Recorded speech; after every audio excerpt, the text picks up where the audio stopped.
Welcome to today's video where we'll tackle an interesting problem in Python programming.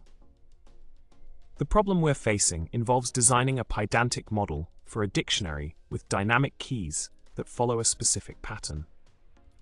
The challenge lies in converting these dynamic key value pairs into a structured format while maintaining flexibility for different patterns. It's a common scenario that many developers encounter when dealing with data validation and modeling. Now, let's delve into the solution for this problem. The key to handling this issue lies in utilizing a custom model validator in Pydantic. By implementing a model validator, we can pre-process the input data and organize it according to our desired structure. In the provided code snippet, we define the necessary Pydantic models, including response code count and response, as well as a custom validation method within the response model. This validator parses the input data, extracts the relevant information, and constructs the final output in the desired format. By following this approach, we can effectively handle the dynamic keys and convert them into a list of submodels.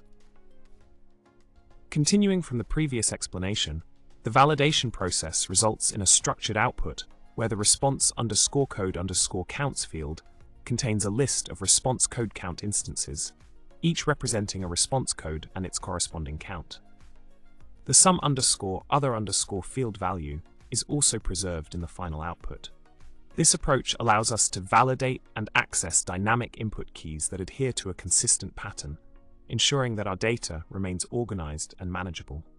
By leveraging Pydantic's capabilities and custom validation logic, we can effectively address the complexities posed by dynamic key value pairs in our dictionary.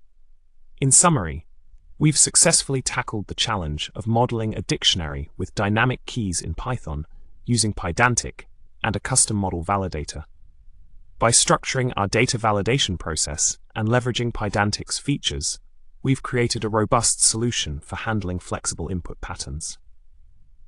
I hope you found this explanation helpful and insightful.